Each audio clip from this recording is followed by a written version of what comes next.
Okay, yeah, I told myself I wasn't going to do these videos because I've already done so many, but this one's about Six Flags, and I'm a roller coaster enthusiast, so I have to make one more.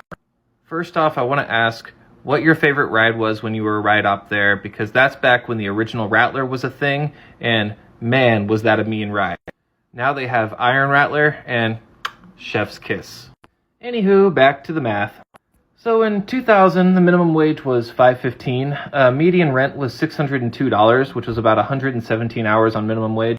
The price of a Big Mac was $2.39, which is about 46% of an hour, and the price of gas was $1.51, about 29% of an hour.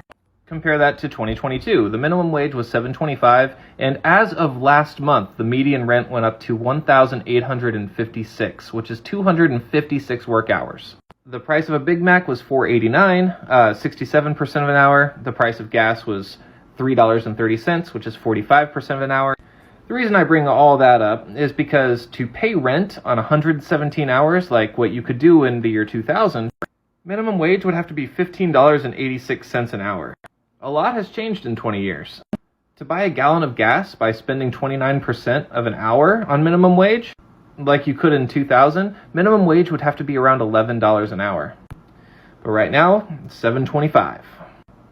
Now, compared to these other dates that I've been using, this isn't a crazy amount of difference, but it does show you how much it's changed in 20 years.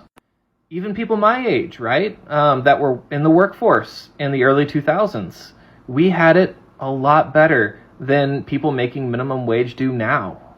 And it was hard for us, right? It was almost impossible to live on minimum wage in the early 2000s. But it's even harder now. Now there are exceptions, right? The price of gas went up tremendously in the early 2000s, and then they dropped back down again. But our problems still are not as bad as their problems. I'm not going to sit here and say as a millennial that we had it harder, because we didn't. We didn't have it harder than Gen Z does. Gen Z has more debt than we do. Gen Z has lower wages than we had. Gen Z has way higher rents than we had to deal with. We had a lot of problems because our wages were not fair, but theirs are less fair than ours. And it's not just Gen Z that has to deal with this. There are people in my generation, people older than my generation, who still have to deal with problems that all of this is causing. And if we raise minimum wage, all the other wages go up too. And I've made more videos showing how that's the case and how it was in history. So yeah. Also check out Wonder Woman at Fiesta, Texas. It's amazing.